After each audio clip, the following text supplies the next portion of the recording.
السلام علیکم ورحمۃ اللہ وبرکاتہ۔ آج ہم لوگ وضو کے فرائض یعنی وضو میں کتنے فرائض ہوتے ہیں ان کو جانیں گے اور سیکھیں گے۔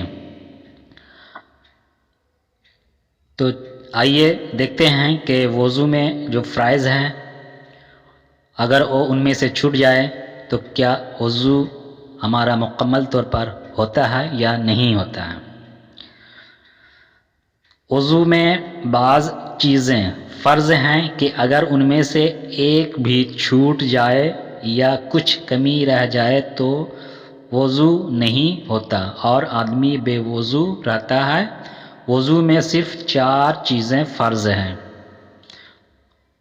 وضو میں بعض چیزیں فرض ہیں، اگر ان میں سے ایک بھی چھوٹ جائے یا کچھ کمی رہ جائے تو وضو نہیں ہوتا اور آدمی بے وضو رہتا ہے۔ وضو میں صرف 4 چیزیں فرض ہیں۔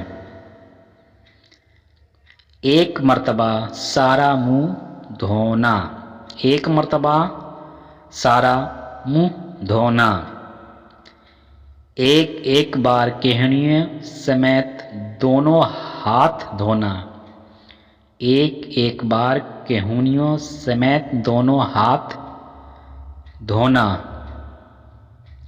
1 بار چوتھائی سر کا مسح کرنا، 1 بار چوتھائی سر کا مسح کرنا،